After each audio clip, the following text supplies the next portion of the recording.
Hey guys, tonight we step quietly into a world that doesn't have streetlights, fast food, or Wi-Fi. Imagine yourself trudging across a mist-soaked moor, the damp chill clinging to your cloak, the smell of wet earth mixing with the faint smoke of distant fires. You probably won't survive this world for long if you're unprepared. Rats, rival tribes, and the ever-present mud don't wait for anyone.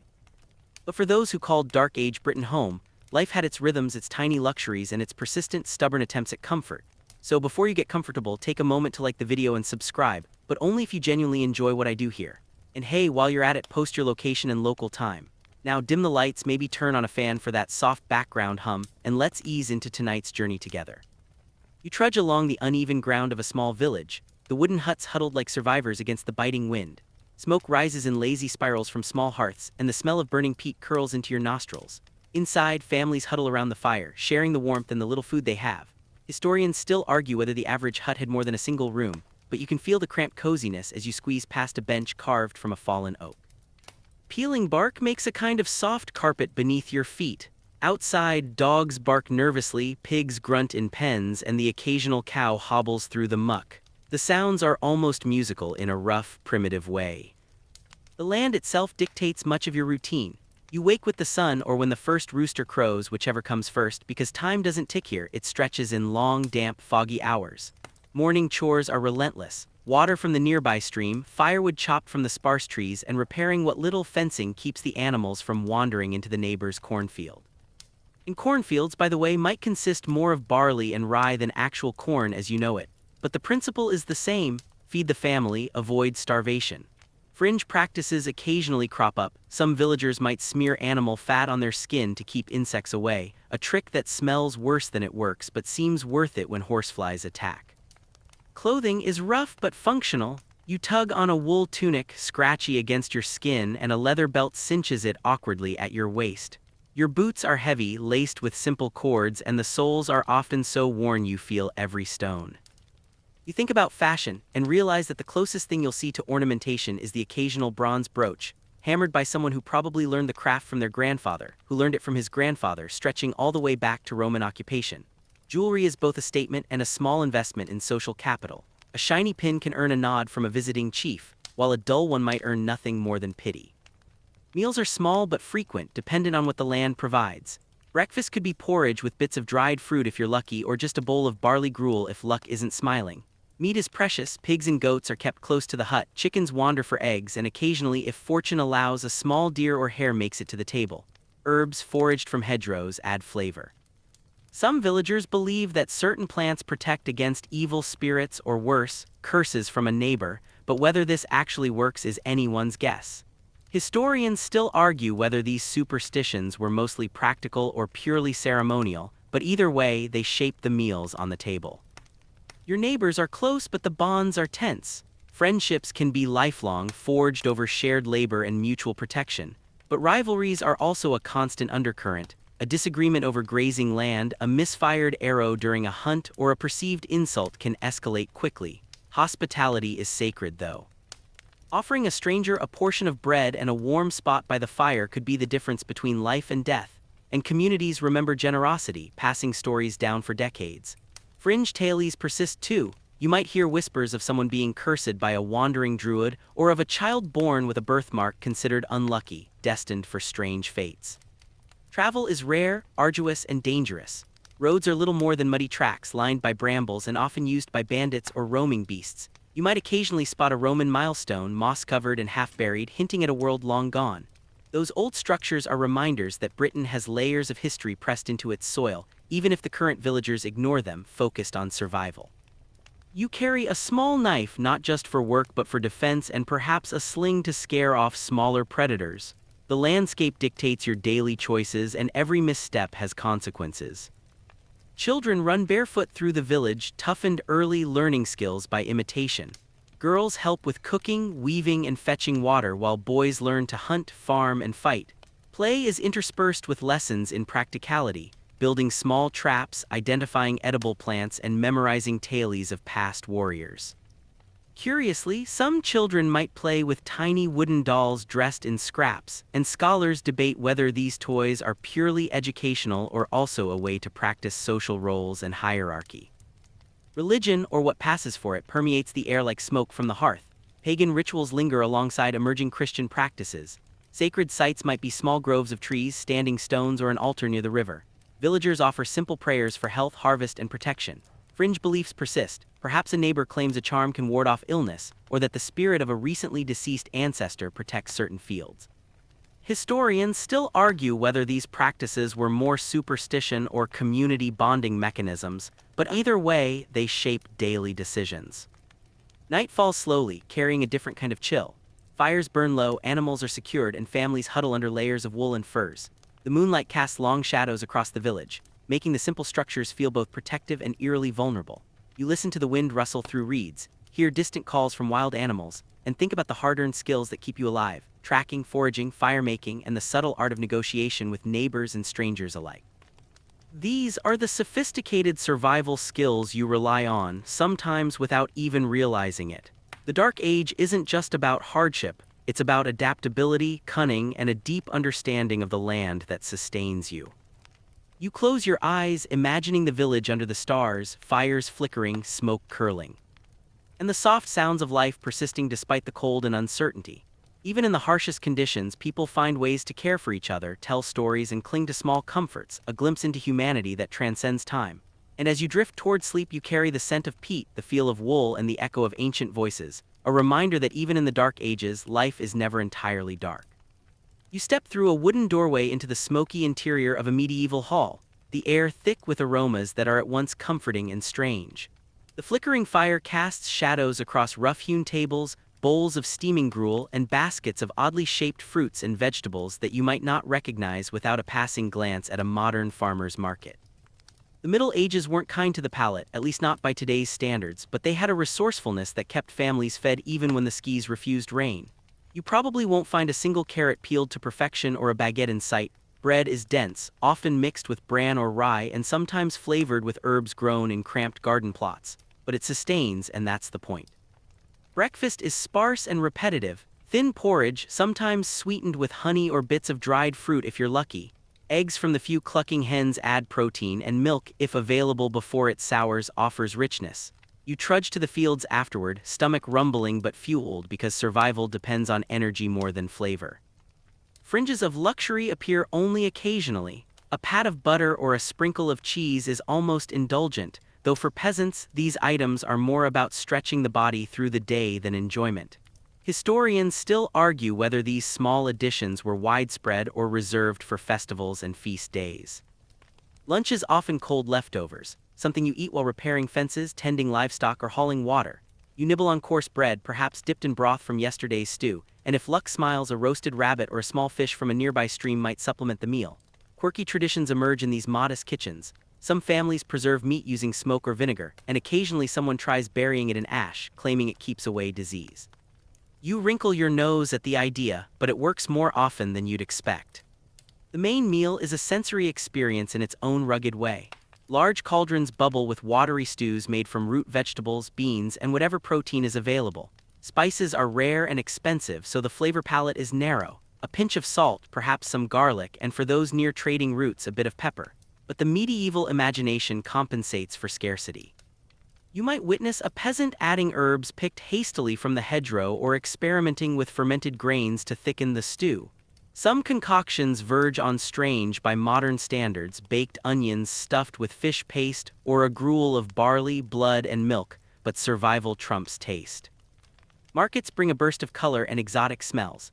You wander past stalls offering dried fruits, nuts, cheese wheels, and occasionally imported spices that make your nose tingle. Sugar is a rarity, more treasured than gold for the common folk, though the wealthy might sprinkle it liberally over pies and meats. Fringe delicacies pop up: roasted dormice in some regions, pickled eels in others, and even honey and herb sauces poured over small birds. Historians still argue whether such items were consumed regularly or primarily in ceremonial contexts, but either way, they punctuate the monotony of medieval eating. Peasant ingenuity is a constant theme. When flour runs low, bread is mixed with acorns or legumes, creating a dense loaf that modern palates might call inedible, yet it sustains families through famine. Fermented drinks, small beer or cider, double as hydration and mild intoxication, safer than questionable water from wells. You might even spot a small tin cup filled with whey or buttermilk, consumed on the way to the field. Every meal reflects adaptation. the land dictates the menu and human creativity fills in the gaps. The seasons rule the kitchen. Spring brings fresh greens and herbs, early eggs, and the occasional tender lamb. Summer offers berries, wild greens, and small game, though the heat makes preserving food tricky. Autumn's bounty is root vegetables, apples, and harvested grains, while winter is lean, relying on stored food and preserved meats. Peasants rely on cellars, smokehouses, and clever layering of salt and ash to extend the life of their provisions. Fringe practices like burying root vegetables in straw or using honey as a natural preservative are common and often passed down without question.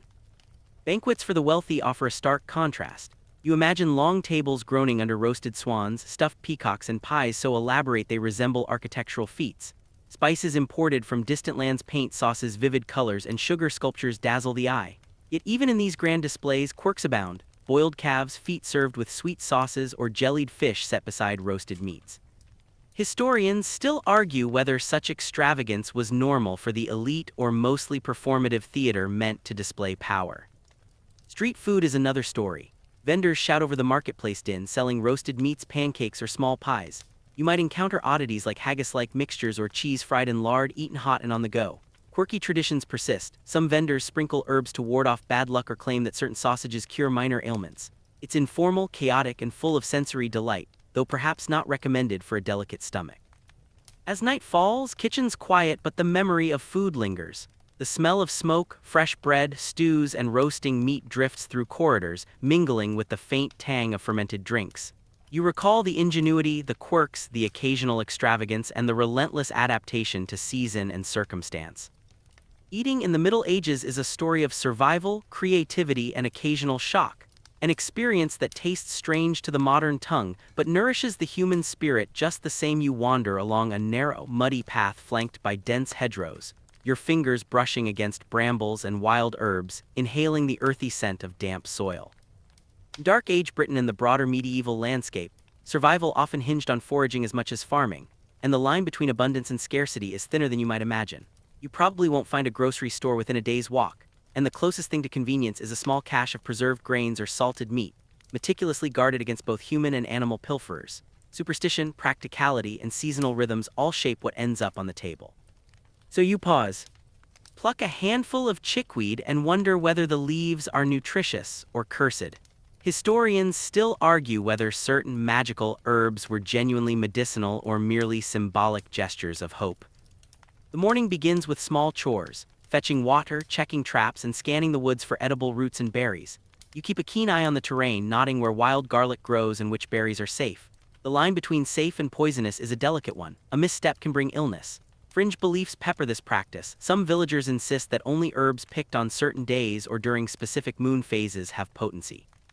You smirk at the thought but pocket the leaves anyway. Better to respect the superstition than risk community disapproval.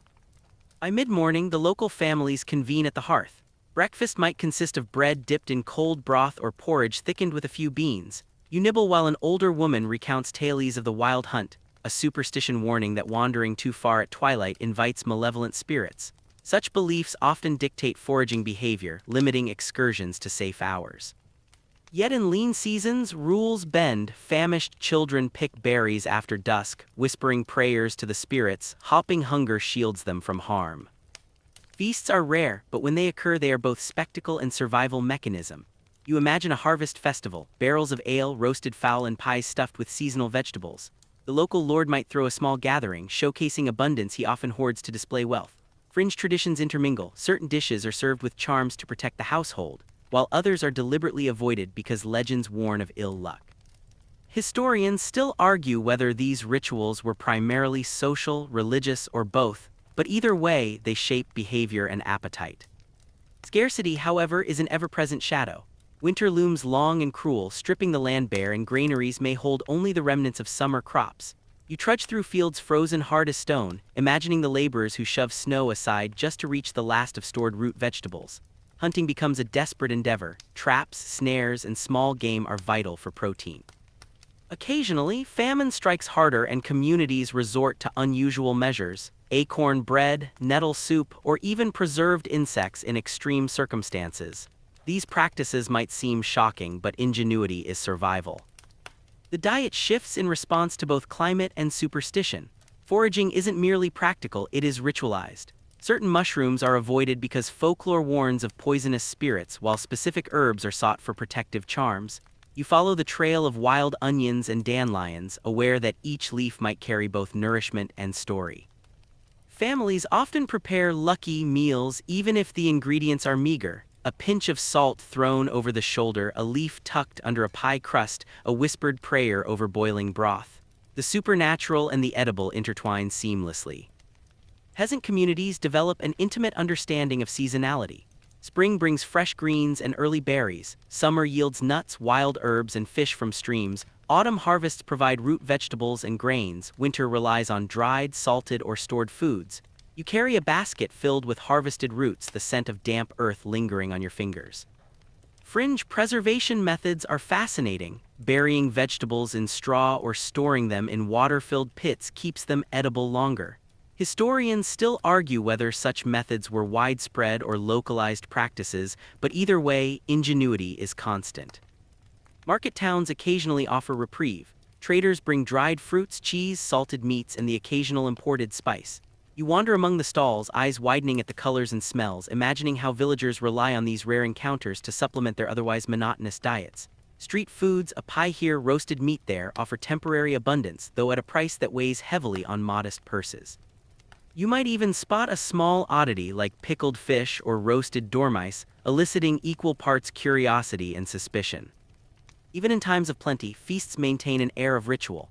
Meals mark celebrations, births, weddings, and religious holidays. Food becomes symbolic, connecting community, faith, and folklore. A pie might carry herbs for protection, a roast might honor the harvest deity, and ale might be poured in small libations to ensure luck. Superstition threads through every morsel, shaping behavior and perception. You nibble cautiously, aware that even enjoyment carries cultural meaning.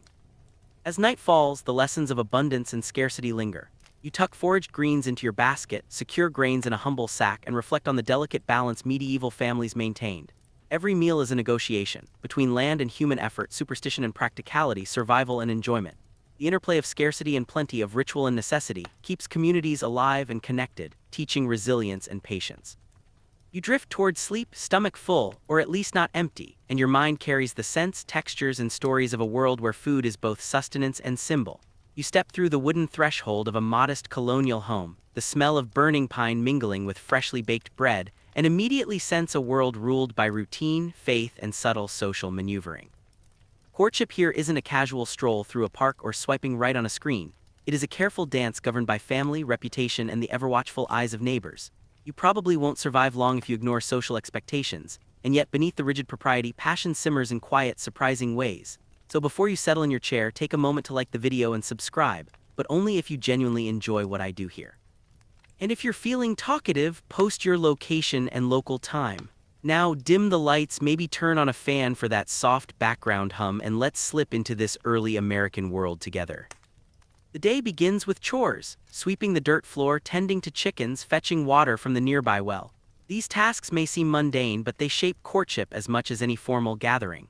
Young women spin wool, their nimble fingers creating clothing for the family while glancing surreptitiously at a visiting neighbor boy, hoping he notices a subtle skill or charm.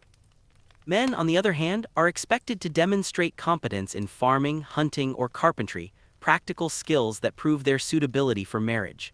Fringe traditions emerge in these early interactions. Some families insist on presenting a suitor with a small handmade gift or offering him a cup of cider brewed under a particular moon phase, claiming it ensures sincerity and luck. Historians still argue whether these customs were more symbolic or truly believed to influence love and loyalty. Public spaces dictate the rhythm of romance. Church gatherings, barn raisings, and communal markets are where young couples might exchange glances or brief conversations under the vigilant supervision of elders.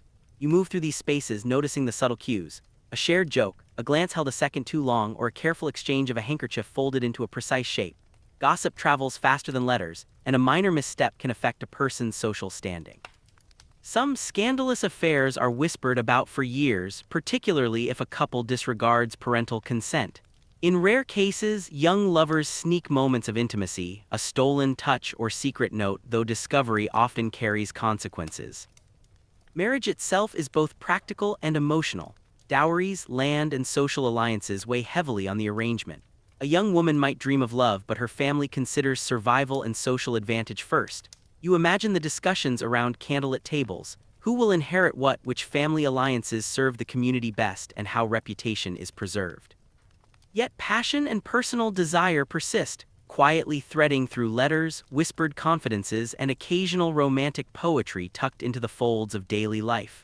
Fringe anecdotes persist of couples eloping to nearby woods or riversides, defying social norms and leaving neighbors scandalized. The domestic sphere is a testing ground for marriage. You move through kitchens where young wives learn to manage hearth, pantry, and household accounts. Husbands demonstrate authority tempered with responsibility, often guiding decisions about crops, livestock, and minor trades. These responsibilities leave little room for frivolity, yet moments of affection arise: a shared meal, a playful teasing over chores, or a tender glance in the fatting light. Historians still argue whether the balance of pragmatism and passion in these early unions leaned more heavily toward survival or genuine emotional connection.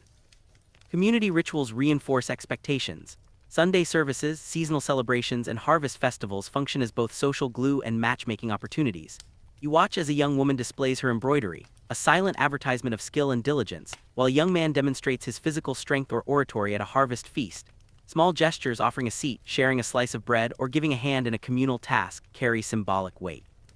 Fringe interpretations suggest some families orchestrated these encounters to encourage or discourage matches, blending practical concerns with a touch of superstition. Scandal, while less common, is never absent. Secret liaisons, premarital pregnancies, and clandestine meetings abound in whispered tales.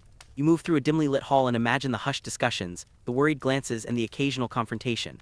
Punishments vary: fines, public confession, or family-imposed restrictions. Yet even amid scrutiny, human desire is resilient. Letters, poems, and secret meetings reveal a subtle undercurrent of passion and rebellion against rigid norms.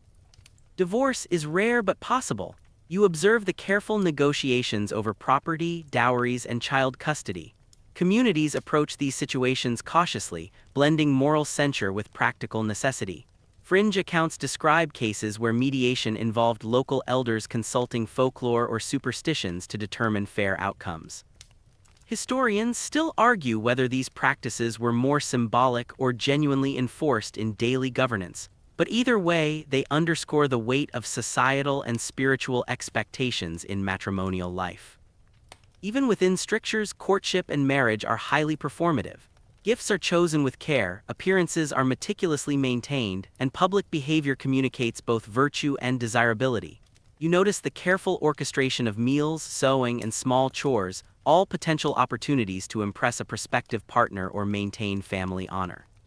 Social life in early colonial America is a delicate balance of visibility, propriety, and subtle negotiation, where passion must often hide behind prudence.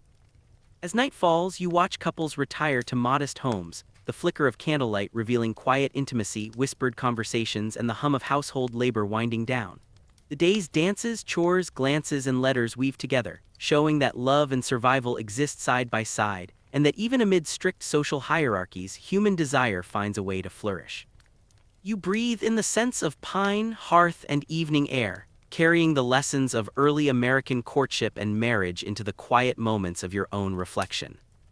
You step quietly into a candlelit parlor of a colonial home, the scent of tallow and pine lingering in the air, and sense a world obsessed with appearances.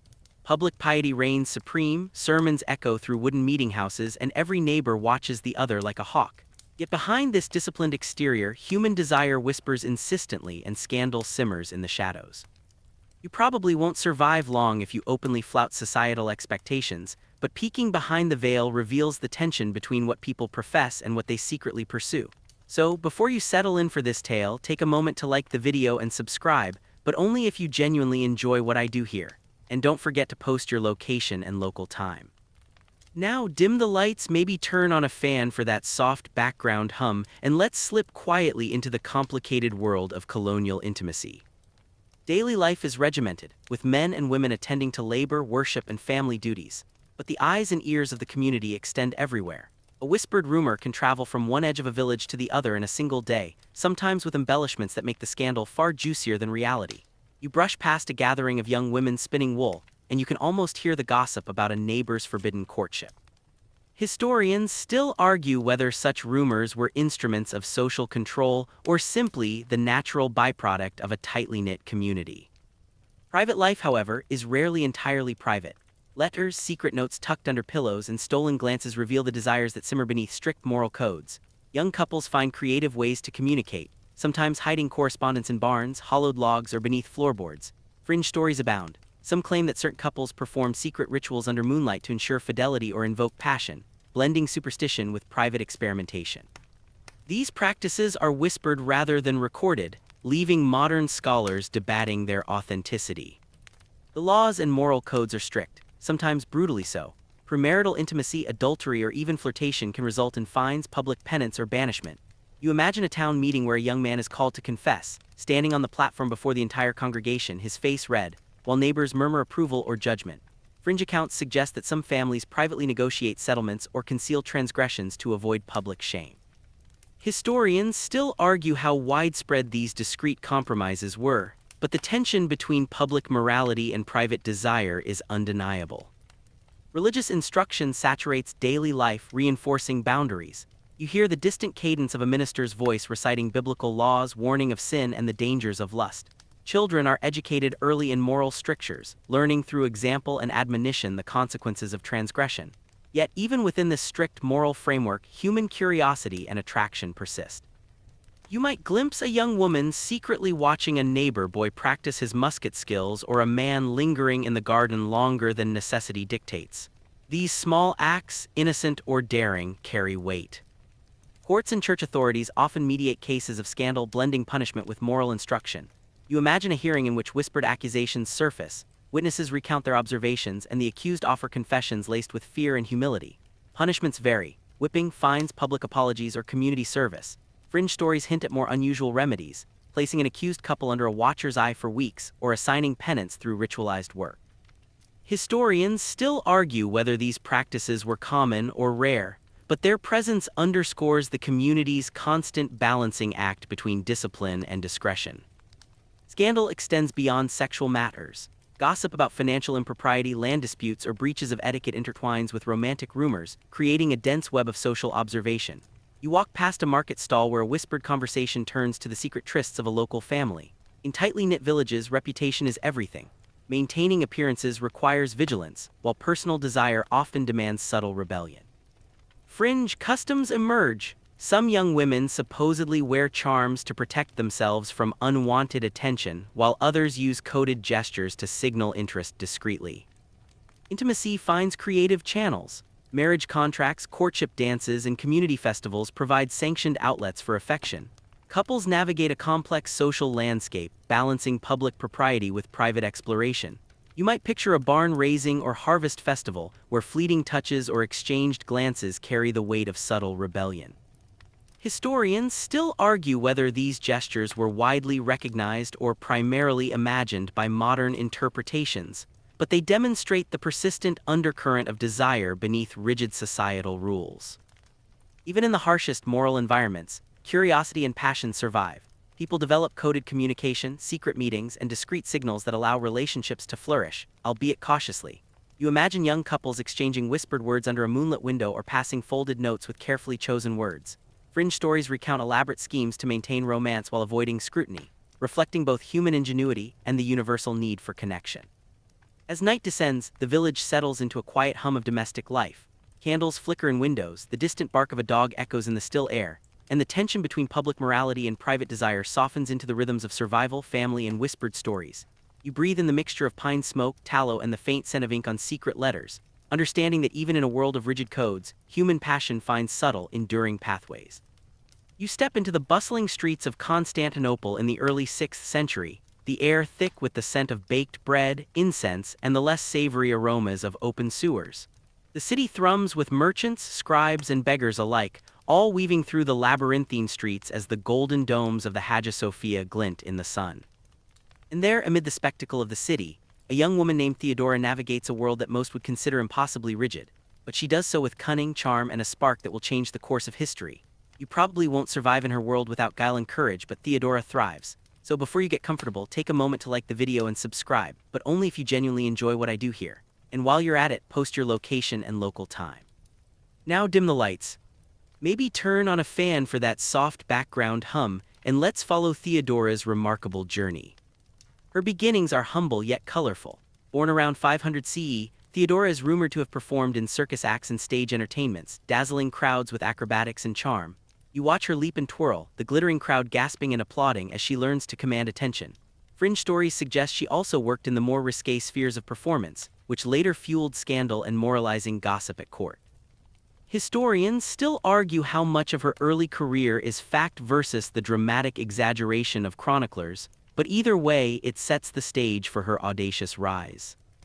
Her beauty and intelligence attract influential patrons. You imagine her conversing with advisors, noblemen, and court officials, learning the subtleties of power, persuasion, and negotiation. She hones the art of reading people, sensing ambition and weakness alike, skills more valuable than any sword in the Byzantine political arena. Everyday life in Constantinople requires adaptability, and Theodora demonstrates an uncanny ability to navigate between performance, observation, and strategy. Fringe accounts whisper that she used coded signals and discreet alliances to cultivate loyal allies before ever stepping foot in the imperial palace. Marriage to Emperor Justinian becomes the turning point. You picture a glittering ceremony, jewels catching candlelight, banners fluttering in the breeze, and the tension of politics interwoven with personal desire. Some contemporaries scorn her origins, calling her unsuitable for an empress, while others admire the boldness of Justinian's choice. Theodora's rise provokes scandal and whispers among the elite, highlighting the rigid social hierarchies of the time. Historians still argue whether Justinian's affection or political calculation drove the marriage, but the impact is undeniable. Theodora now holds unprecedented influence. Once empress, she wields her power with intelligence and resolve. You watch her navigating the palace corridors, advising the emperor and intervening in matters of law and governance. Fringe stories suggest she once confronted rebellious officials with a sharp tongue and an unflinching glare, bending even the most stubborn courtiers to her will. Her influence extends beyond ceremonial duties. She advocates for women's rights, protections for actors and entertainers, and policies that improve the lives of the marginalized. Historians still argue the extent of her reforms, but her legacy is evident in both law and legend. Court life is a labyrinth of intrigue. You follow her through opulent halls filled with silk, gold, and the distant clatter of ceremonial guards. Political maneuvering is constant. Alliances must be maintained, rivals neutralized, and public opinion swayed. Theodora excels at reading both people and circumstances. Fringe anecdotes portray her orchestrating clever countermoves during crises, ensuring Justinian's authority remains unchallenged. She cultivates loyalty through calculated generosity, keen observation, and occasional theatrical flair, echoing the skills she first learned in the circus ring. Her ascent is also marked by scandal. Critics lampoon her origins, spreading stories of her earlier performances and alleged indiscretions. You can almost hear the whispers in the marble corridors, the hushed voices questioning her morality. Yet Theodora turns criticism into power, demonstrating that perception can be as potent as armies or laws. Historians still argue whether these scandals were fair assessments or exaggerated slander by jealous rivals, but they undeniably shaped her public image and the court's politics. Theodora's intelligence is matched by her charisma. You imagine her speaking at court, her voice firm yet compelling, commanding attention not through threat but through presence and persuasion. She intervenes in legal disputes, supports charitable projects, and advises on religious controversies with subtle authority. Fringe tales suggest she might have influenced diplomatic negotiations behind the scenes, guiding emissaries and shaping policy, while remaining technically outside the formal chain of command. Her personal life intertwines with the public sphere. You picture her and Justinian in private moments, the weight of empire balanced with personal bonds. Even amid palace intrigue, she maintains influence over decisions affecting taxation, military campaigns, and urban development. Fringe stories recount her daring to challenge long-standing traditions, occasionally clashing with senior advisors, yet always emerging with a strengthened position. Historians still argue whether these accounts exaggerate her assertiveness, but the patterns of influence are unmistakable. As night settles over Constantinople, Theodora's silhouette is illuminated by torchlight against palace walls. Her journey from performer to empress is a testament to adaptability, intelligence, and audacity. You breathe in the mix of incense, smoke, and the distant murmur of city life, understanding that history often remembers those who defy expectations, bend rules, and carve a path through both scandal and opportunity. And in Theodora's case, the echoes of her rise resonate across centuries, reminding us that influence can emerge from the most unlikely origins. You walk through the glittering halls of Constantinople's imperial palace, the marble floors cool underfoot and the scent of incense hanging heavy in the air. Gold filigree catches the torchlight, banners ripple in the warm drafts, and servants scurry with quiet precision.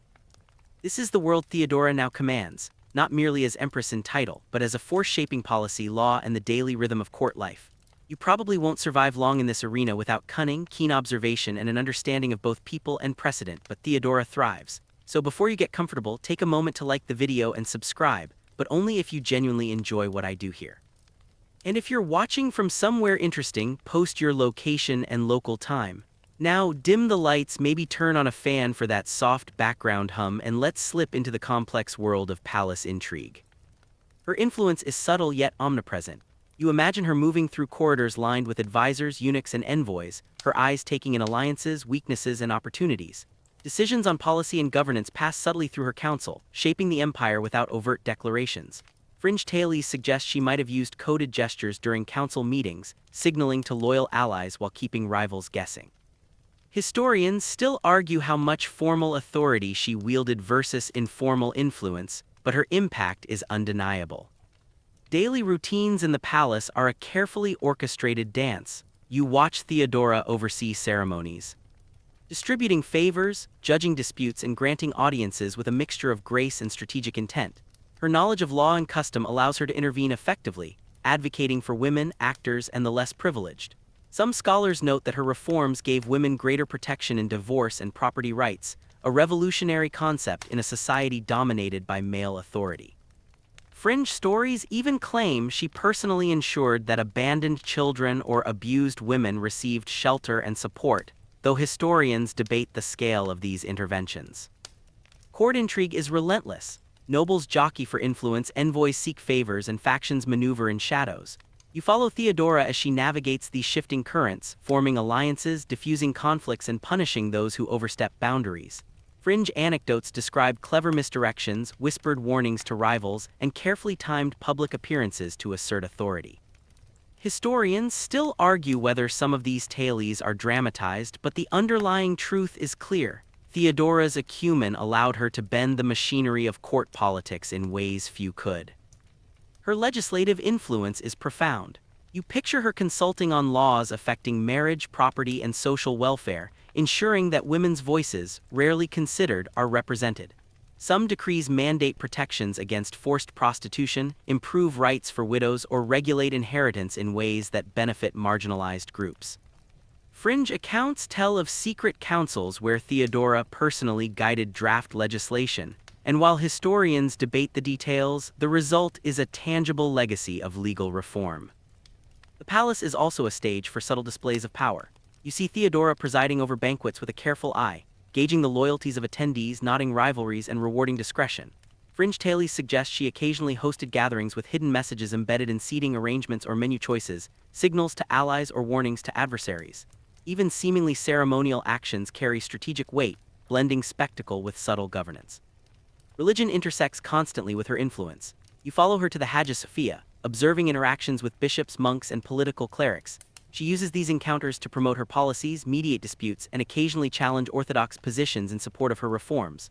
Fringe stories describe Theodora quietly protecting women in convents or advocating for actors and entertainers, a group traditionally marginalized by religious authorities. Historians still argue how much autonomy she exercised, but her interventions clearly shifted both perception and policy. Daily life in the palace balances spectacle and strategy. You walk past kitchens, stables, and audience chambers, noticing the orchestrated flow of servants, guards, and petitioners. Theodora moves with confidence, her presence commanding respect without overt coercion. Fringe anecdotes suggest she sometimes tested courtiers' loyalty with carefully arranged moral dilemmas, observing reactions to gauge trustworthiness.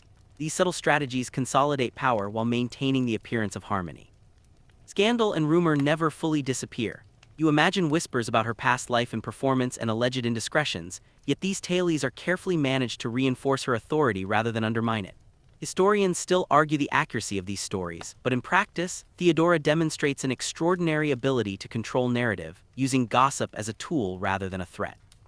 As night falls, the palace quiets, torches flicker in shadowed halls, and Theodora surveys her domain. From influencing laws to safeguarding women's rights, from strategic alliances to subtle performances of power, her presence reshapes the contours of the empire. You breathe in the mingling scents of incense, cooked meats, and polished marble, appreciating how one woman's intelligence, courage, and cunning can steer the destiny of a civilization. You enter the ornate corridors of the Byzantine palace once more, the scent of spiced wine and roasting meats mingling with the faint tang of incense. The halls gleam with gold leaf, mosaics shimmer under the flickering torchlight, and servants bustle with choreographed precision. Life in the palace is an elaborate dance of ritual, spectacle, and subtle power plays, where every action conveys meaning and every glance can shift alliances. You probably won't survive long here without understanding the rules, both written and unspoken, but Theodora thrives, navigating eccentricity and authority with equal skill. So before you settle further into this tale, take a moment to like the video and subscribe, but only if you genuinely enjoy what I do here. And don't forget to post your location and local time. Now dim the lights, maybe turn on a fan for that soft background hum, and let's wander through the quirky rhythms of imperial life. Morning in the palace begins with meticulous routines. You observe Theodora rising early, attending to personal grooming rituals that blend practicality with display. She dons robes of vibrant silk, jeweled diadems resting atop her carefully styled hair, signaling both elegance and authority. Fringe stories describe attendants perfuming the floors to ensure the empress never contacts impure air directly, a curious blend of superstition and hygiene. Historians still argue how much of this is ceremonial exaggeration versus daily practice, but the spectacle itself communicates power. Breakfast, if it can be called that, is more a carefully staged event than a meal. You watch tables laid with spiced breads, fruits, and rare imported delicacies, servants poised to present each dish in exact sequence. Banquets are both nourishment and theater, showcasing wealth, sophistication, and the subtle hierarchy among courtiers. Fringe traditions appear. Some dishes may carry symbolic ingredients, while others are deliberately avoided because lore warns of ill fortune if consumed at certain hours. Historians still debate whether these choices are genuinely superstitious or mostly performative, but either way, they color daily life with ritual significance. Ceremonial customs dominate interactions. You follow Theodora as she presides over audiences, greeting nobles with elaborate gestures, curtsies, and measured speech. Each movement carries political weight, signaling favor, disapproval, or subtle instruction. Fringe anecdotes suggest that minor variations, a tilt of the head, the order of greeting, or the choice of a particular jeweled brooch, can shift power dynamics in the court. Historians still argue the exact impact of such subtleties, but observing them underscores how performance blends with authority. The palace is rife with peculiar habits that surprise modern sensibilities. You glimpse courtiers washing hands in perfumed water, some practicing unusual exercises to maintain posture and poise, and others engaging in seemingly absurd rituals meant to curry favor with the empress. Fringe stories recount officials carrying small charms in their sleeves, or servants reciting secret verses to ensure the safe delivery of messages. While these practices might appear eccentric, they reveal a culture deeply attuned to symbolism, hierarchy, and careful observation. Meals extend into lavish banquets designed for display as much as sustenance. You witness platters of roasted peacocks, jellied fish, and honey-glazed pastries, each dish more ornate than the last. Guests are expected to perform subtle etiquette, responding to Theodora's gestures with precision. Fringe tales suggest that some dishes include symbolic ingredients, pomegranate seeds for fertility, spiced nuts for wealth, or a rare fish to signify loyalty. Historians still argue whether these culinary messages were widely recognized or primarily anecdotal embellishments, but they reinforce the court's complex choreography of meaning. Entertainment is an art form in itself. Musicians, dancers, and performers fill halls with sound and movement, often integrating stories that reflect moral lessons or historical events. You watch Theodora observe with keen attention, rewarding skill and ingenuity while subtly signaling approval or disfavor. Fringe accounts suggest that performers occasionally relay messages or political commentary under the guise of entertainment, a method both ingenious and dangerous. Historians still debate the accuracy of these claims, but the interplay of art, politics, and personal influence is unmistakable. Even ordinary tasks carry ceremonial weight. You observe servants delivering messages, arranging flowers, or lighting candles, all conducted with precise gestures. A slight misstep can lead to reprimand or subtle loss of favor, and fringe tales suggest that minor infractions could inspire elaborate punishment rituals, sometimes involving symbolic gestures or public shamming. Historians still argue whether these practices were routine or exceptional, but they highlight the pervasive influence of ritual in daily life. The palace's private quarters reveal additional oddities. You imagine Theodora's chambers adorned with exotic textiles, talismans, and carefully arranged furnishings that signal taste, status, and protection against evil spirits. Fringe stories describe peculiar habits, bathing in water infused with rose petals, sleeping under protective charms, or receiving counsel from astrologers before making major decisions. Historians still debate the factual basis for some of these rituals, but they offer a vivid window into the blend of superstition, luxury, and personal agency. Political maneuvering occurs alongside these eccentricities. You see Theodora deftly managing petitions, offering counsel, and ensuring that alliances are reinforced subtly through gifts, favors, and strategic observation. Fringe accounts suggest she sometimes orchestrates small spectacles, a carefully staged mishap or ceremonial misstep, to test loyalty or reveal hidden intentions. Historians still argue the frequency and method of such actions, but the blending of ritual, performance, and strategy is evident throughout the palace. As night settles, the palace quiets except for the distant murmur of guards and the soft crackle of dying torches. You reflect on the lavish banquets, peculiar customs, and subtle power plays, understanding that the Byzantine court is a theater where ritual, spectacle, and personal influence intertwine. Theodora's mastery of this world, navigating eccentricity, superstition, and authority, reveals not only her intelligence but also the extraordinary complexity of imperial life. You inhale the mingled scents of incense, spiced foods, and polished marble, carrying the image of a court alive with both ceremony and subtle intrigue as you drift towards sleep. You stroll through the sunlit corridors of a modern library, a faint echo of parchment and ink filling the air, and imagine the Empire of Constantinople as it once was, alive with intrigue, ceremony, and the indomitable presence of Empress Theodora. Her life, full of drama, scandal, and political genius, has been dissected, romanticized, and occasionally vilified over centuries. You probably won't survive the scrutiny of historians without developing a taste for nuance, because separating fact from legend is a labyrinth of interpretation, bias, and incomplete records. So before you settle in, take a moment to like the video and subscribe, but only if you genuinely enjoy what I do here. And if you feel like sharing, post your location and local time. Now dim the lights, maybe turn on a fan for that soft background hum, and let's navigate the debates surrounding her legacy. Theodora's political savvy is undeniable. You read accounts of her interventions during the Nika riots where she allegedly persuaded Justinian to stay in Constantinople and suppress the rebellion, a decision that preserved his throne and reshaped the empire. Fringe anecdotes portray her as the architect behind strategic decisions, counseling generals and ministers with remarkable insight. Historians still argue how much influence she wielded directly versus how much was exaggerated by chroniclers eager to dramatize the empress's role. Some portray her as nearly omnipotent, others suggest her power, while real was more subtle and relational. Her advocacy for women is another focal point of debate. You examine legal reforms credited to Theodora, such as protections for women against forced prostitution, divorce rights, and safeguards for widows. Some scholars claim she was genuinely progressive, actively shaping policies that empowered women in a patriarchal society. Fringe sources even suggest she personally intervened in cases of abuse or abandonment, offering support and protection to those marginalized. Historians still argue the extent and authenticity of these interventions, balancing admiration for her intentions against the scarcity of direct evidence. Scandals and myths complicate her legacy further. Tales of her early life in the circus, alleged romantic exploits, and whispered improprieties have colored interpretations of her character.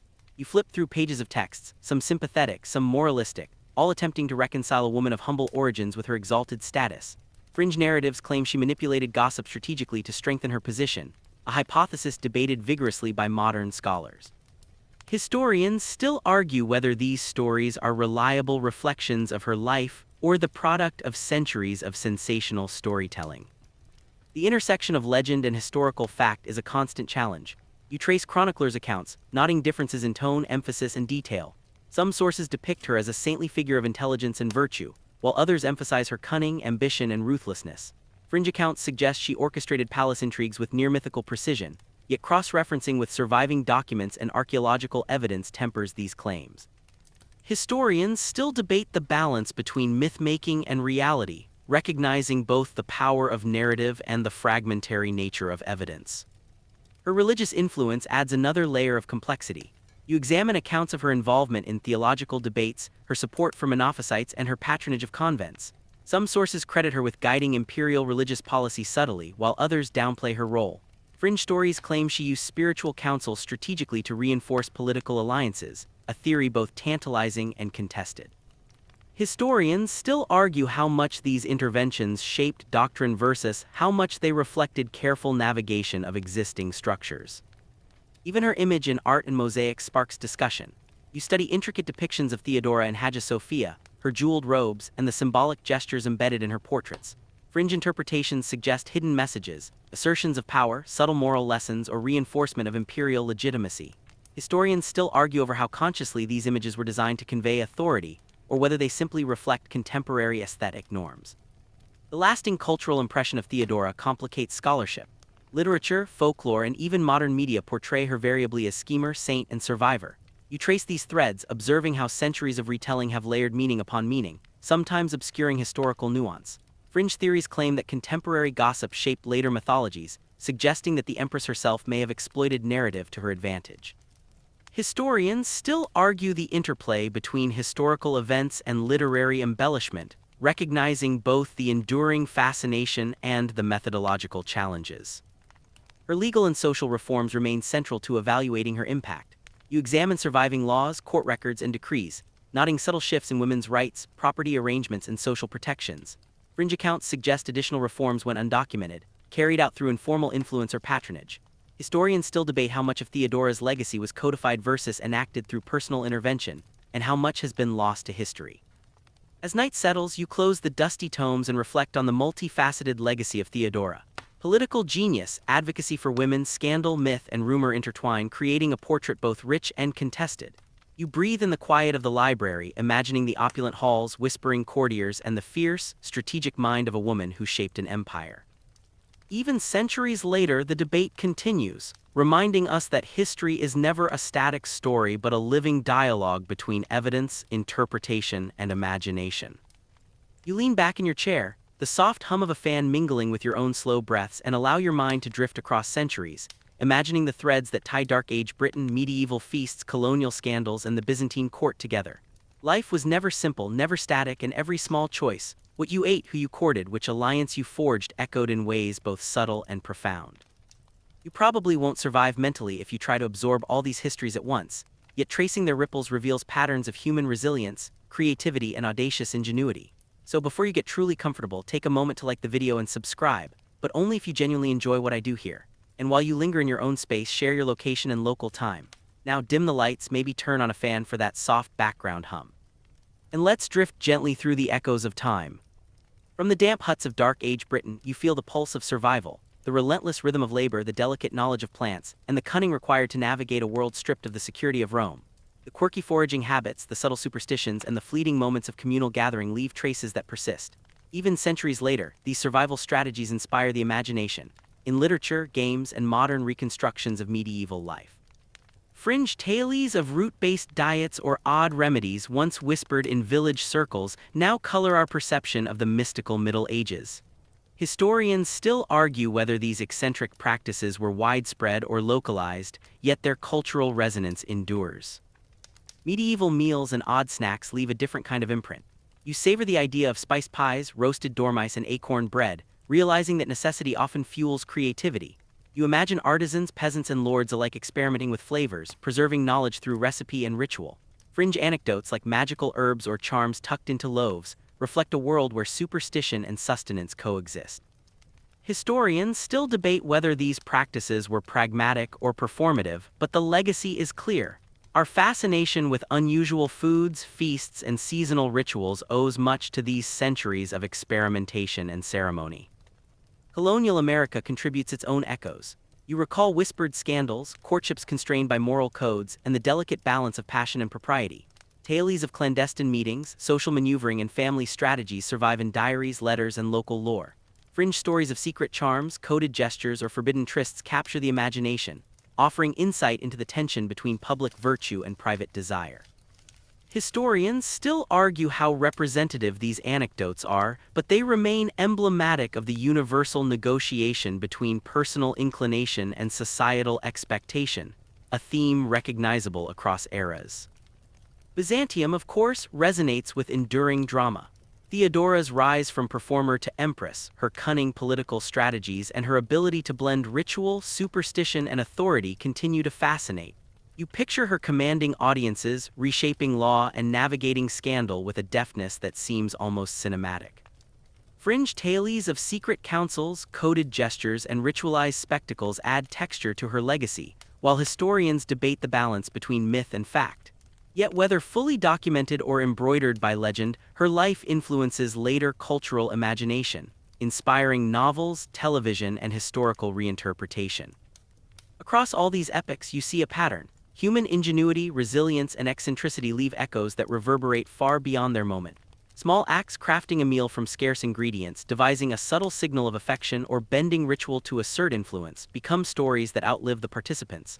These narratives thread together, informing how modern society imagines the past. You recognize that fascination with eccentric customs, scandal, or survival strategies is not merely curiosity. It is a connection to the enduring human experience. Modern imagination, history podcasts, bedtime storytelling, reenactments absorbs these echoes. You consider how your own nightly reflections like this journey engage with centuries of human ingenuity. From medieval superstition to colonial courtships, from Byzantine political theater to the grit of Dark Age survival, we continue to interpret, dramatize, and learn from the past. Fringe details, once marginal, now provide the texture that makes history relatable, entertaining, and alive.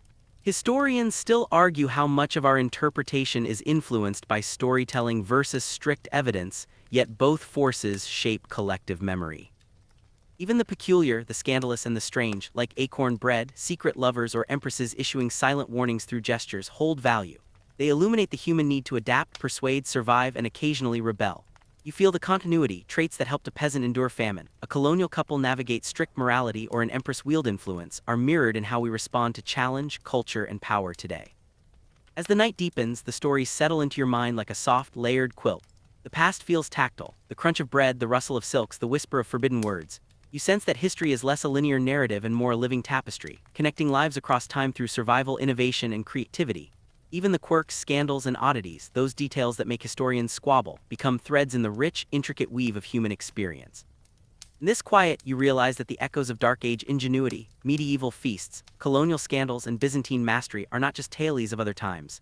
They are whispers that shape imagination, culture, and even your own nightly reflection. You exhale slowly, letting the weight of centuries settle, and feel a gentle kinship with the people who lived, loved, and schemed long before you.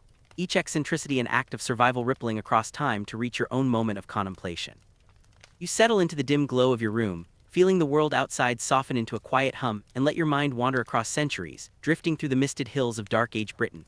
The huts rise before you low and squat, their thatched roofs damp with morning dew, smoke curling lazily from a small hearth. You trudge barefoot across cold, uneven floors, the scent of wet earth mingling with wood smoke, imagining how survival demands constant attentiveness. The air is heavy with the rhythm of daily labor, fetching water from nearby streams, tending small plots of barley or oats, and foraging for roots or herbs. Fringe stories suggest villagers occasionally performed minor rituals before planting or harvesting, whispering prayers to unseen spirits, blending superstition and practicality. Historians still argue whether these acts were symbolic or genuinely believed to influence survival, but you can almost hear the soft chants carried by the wind over the hills, a subtle soundtrack to life both fragile and resilient. As you move from the muddy fields into the communal hut, the aroma of a simple stew greets you: root vegetables, barley, and perhaps a preserved bit of salted meat. Peasants stir the pot carefully, adding handfuls of herbs plucked from nearby hedgerows. Their ingenuity is evident, the occasional odd snack, a fermented root, or a crude pastry crafted from grains they've milled themselves. You remember the spiced delicacies of medieval feasts, the roasted meats and jellied fish, and the oddities of early European diets. Some historians still argue whether unusual ingredients like acorns, snails, or dormice were staples or just occasional indulgences, yet the tales survive as reminders of human adaptability. You taste the imagined flavors, the textures of rough bread and cooked roots, the subtle tang of wild herbs, and understand that nourishment was never merely sustenance. It was strategy, ritual, and occasionally, ingenuity bordering on whimsy. Walking further, you cross time and space to the bustling streets of colonial America. The scent of pine, baked bread, and faint smoke rises as you pass neatly lined houses, children playing in dirt streets, and neighbors observing one another with careful attention. Whispers of scandal ripple like faint breezes, a young couple's secret trysts, an illicit letter hidden beneath a floorboard, a forbidden glance shared in the shadow of a meeting house. Public piety is enforced rigorously. A misstep in behavior can invite gossip, fines, or public penance. Fringe accounts hint at charms, coded gestures, and clandestine exchanges, small rebellions against the weight of social expectation. Historians still argue how widespread these practices were versus how much has been exaggerated over time, but the rhythm of desire, propriety, and clever negotiation is palpable. You sense the tension in every hushed conversation, the careful navigation of affection under scrutiny, and the enduring human impulse to seek connection despite boundaries. From these quiet colonial moments, your mind drifts to the gilded corridors of Constantinople. Theodora moves through her chambers and ceremonial halls, a figure of grace and strategic brilliance. The golden mosaics glint under torchlight, reflecting the calculated authority she wields. You observe her influence on legislation, advocating for women, protecting entertainers, and subtly directing imperial decisions. Fringe stories tell of secret councils, coded gestures, and clever orchestration of palace intrigue. Historians still argue the details and extent of her power, but the combination of intellect, charisma, and audacity is unmistakable. You imagine her moving past throngs of courtiers, a slight nod here, a careful glance there, each gesture carrying political weight and personal insight. Her life intersects with the mundane and the monumental, law, ceremony, superstition, and performance, and you feel the pulse of influence stretching across every corner of the empire. You pause to breathe, inhaling the mingled scents of incense, cooked bread, wet earth, and candle smoke, and let the centuries coalesce. The peculiarities of each era, the quirky diets, secret trysts, ceremonial oddities, and daring interventions begin to blur into a tapestry of human ingenuity.